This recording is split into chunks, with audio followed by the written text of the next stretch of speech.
Welcome to Ibrahim Traoré Person, the channel where history, power, and untold truths meet.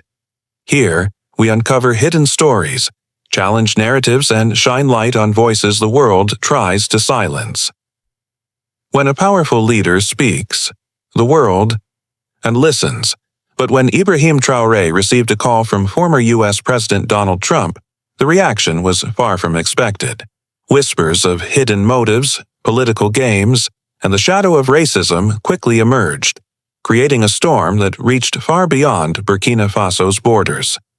Was it a simple conversation, or a clash of ideologies wrapped in power and prejudice? Tonight, we uncover the tension, the stakes, and the bold response that left global leaders questioning everything they thought they knew about African resistance and the struggle for true independence.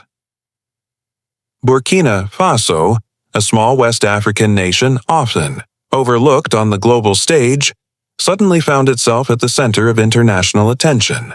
At the helm was Ibrahim Traoré, a young leader who rose to power with promises of sovereignty, justice, and dignity for his people. His defiance against foreign control had already made him a symbol of resistance, not only in Africa but across the world. When news broke that Donald Trump had reached out directly, the world waited in silence, unsure of what would follow. Was this a diplomatic gesture, a test of loyalty, or another attempt to pressure an African leader into submission?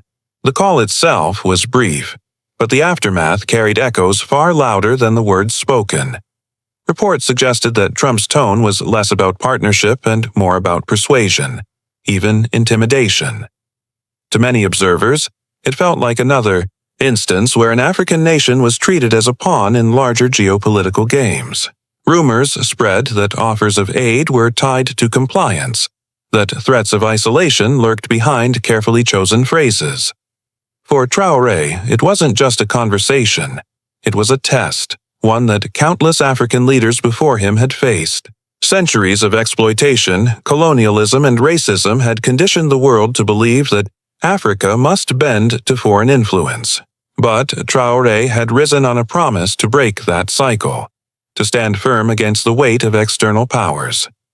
The people of Burkina Faso, weary of broken promises and foreign manipulation, watched closely, their hope bound to his resolve. Global media speculated endlessly, framing the encounter as a clash between a young revolutionary and an old system unwilling to let go of its dominance.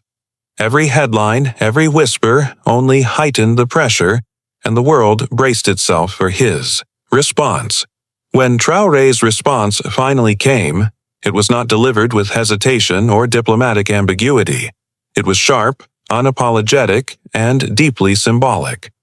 He rejected the idea that Burkina Faso's future could be dictated from foreign capitals, declaring that his nation would no longer trade dignity for promises of wealth or security.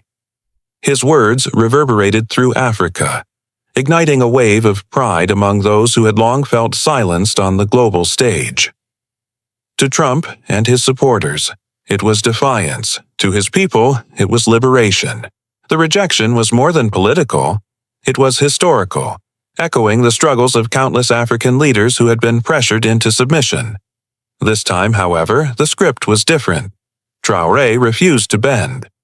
In that moment, the world saw not a small West African nation, but a giant standing firm against centuries of prejudice, manipulation, and control. In the end, Traoré's defiance was more than a political response. It was a statement for every nation that had ever been underestimated, exploited, or silenced. His choice reminded the world that true power lies not in wealth or weapons, but in the courage to resist injustice, even when the odds are overwhelming. For Burkina Faso, it marked the beginning of a new chapter. For the world, it was a reminder that racism and dominance have no place in shaping the future. And so, the question remains: how long will it take before dignity is valued above control?